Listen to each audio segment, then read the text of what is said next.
My name is Jose Trujillo. I'm a fine art artist. I'm coming to you from my art studio to talk about people who want to commission a portrait painting. I'm talking to you, people who want to commission an oil portrait painting. Let's say you want to have a portrait painting created of you or maybe your spouse or your parents, your grandparents, whoever. Be careful when you want to do it out of a photograph, out of an existing photograph. The reason why I'm saying this is because many people tend to think that, oh, this photograph is really nice. I don't know, maybe we took this selfie. I took this selfie and it's really nice. I don't know. And I want this portrait artist to create this portrait for me. If you're going with a modern, abstract, contemporary portrait painter, then that's fine, okay? If that's what you're going, because that's what portrait artists do. The abstract portrait painters, many times they work with photographs, or they work with different abstractions. And the reason why I'm saying this is because a photograph, it doesn't represent or reflect a portrait. A portrait is a very, very specialized skill, especially when it's a classic portrait. There's many different words or terms that they use for taking wrong angles of a camera, of a figure from a camera. Many times it could be slanted and it could make your head look bigger and your body smaller, okay? Many times, there's just so many different things. And a portrait painter has, for the most part, a professional portrait painter has a lot of experience either in life drawing to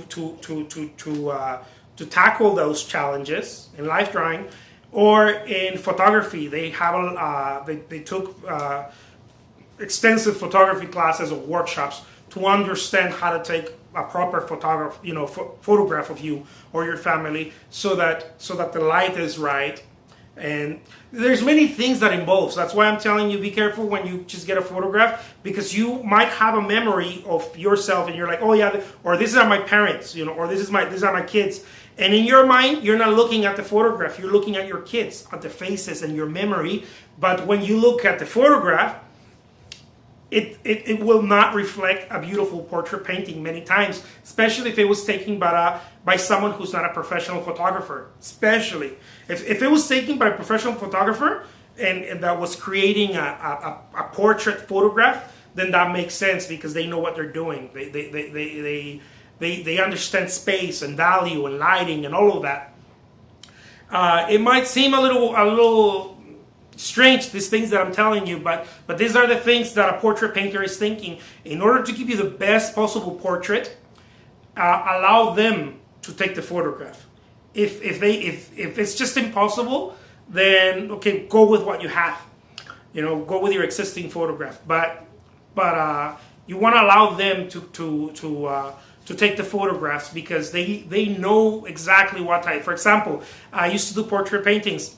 One of the things that I used to do is I only had one source of light. I used to love this because I love the paintings of Caravaggio, and he had one source of light, usually a window opening or a candle or something. So that's how I would take my photographs. I know some people might find it strange or this or that, but I love that. It's called chiaroscuro. I used to love that. It made my portraits very intense, very nice. So if someone came in, I want a portrait painting, and there wasn't enough shadow and light, I was like, no, I got to take the photograph, because it's not going to represent you correctly, and it's not going to represent my work either. So I don't want to confuse you so much. Have the artist, in other words, in very simple words, I guess I went around, have the artist take the photograph, have the artist take care of the photographs for you, if they're going to take photographs. If they're just going to paint you from life, that's a different story. My name is Jose Trujillo. I'm a fine art artist. Thank you so much for watching.